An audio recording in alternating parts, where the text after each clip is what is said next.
அருட்பெருஞ்சோதி அருட்பெருஞ்சோதி தனிப்பெரும் கருணை அருட்பெருஞ்சோதி. வாழ்க வையகம், வாழ்க வையகம், வாழ்க வளமுடன். அன்பான உறவுகள் அனைவருக்கும் வாழ்த்துக்கள் மற்றும் வணக்கம்.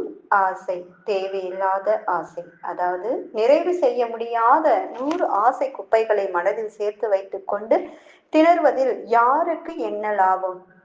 மன அமைதி முதலில் போயிற்று, மனதின் பலம் போயிற்று, செயல்திறன் போயிற்று, உடல் நலம் போயிற்று, நற்குணங்கள் போயின, எரிச்சலும் கோபமும் அடிக்கடி வந்தன, முகத்தில் தெளிவு போய் சோகம் படிந்தது.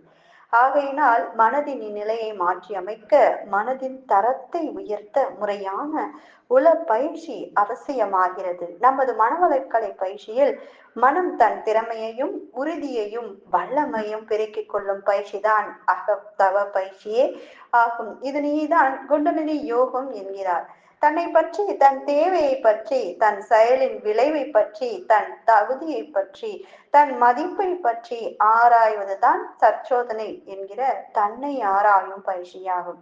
இந்த தற்சோதனை பயிற்சியில் வெற்றி அடைந்த பின் பார்த்தால் மனம் கலகலப்பாக இருக்கிறது, மனதில் தைரியம் வந்து விடுகிறது, எதையும் சாதித்து விடலாம் என்ற உற்சாகம் மிகுந்து விடுகிறது.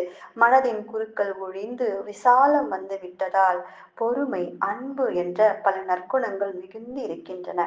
கடமை உணர்ந்து, பொறுப்புணர்ந்து, எண்ணத்தில் தூய்மையோடு காரியங்களை ஆற்றுவதால் எடுத்த காரியத்தில் வெற்றியும் கிடைக்கிறது.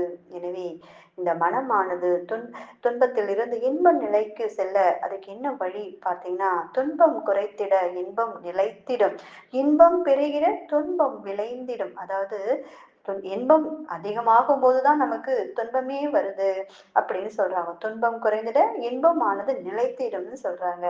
துன்பம் தவிர்க்க இன்பத்தோடு முறையோடு அளவுடன் அனுபவிக்க துன்பமே பெரும்பாலும் தோன்றவே தோன்றாது, இதை ஆய்ந்து உணர்வீர் அப்படின்னு சொல்றாங்க. இன்பமே அளவு முறை மீறி மாற துன்பமாய் மாறிவிடும் இயற்கை உண்மை. இன்பமே துய்க்கவெனில் தோன்றுகின்ற துன்பத்தை ஒழுக்கத்துடன் தீர்ந்தால் போதும் அப்படின்னு சொல்றார் நம்ம ஐயா.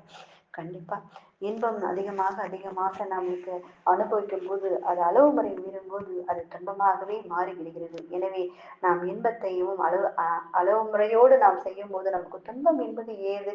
அளவு முறை காத்து நாம் வாழணும், மகிழ்ச்சியாக வாழணும்னா அதிகமான ஆசைகளை எல்லாம் 100 ஆசை குப்பைகளை மனதில் வைத்துக் கொள்ளாமல் தூக்கி எறிந்து விட்டு, எந்த ஆசைகளை நம்முடைய தேவைக்கு நம்மால் செயல்படுத்த முடியுமோ அந்த ஆசைகளை மட்டுமே நாம் வைத்துக் கொண்டு அதை நிறைவேற்றி வாழ வேண்டும்.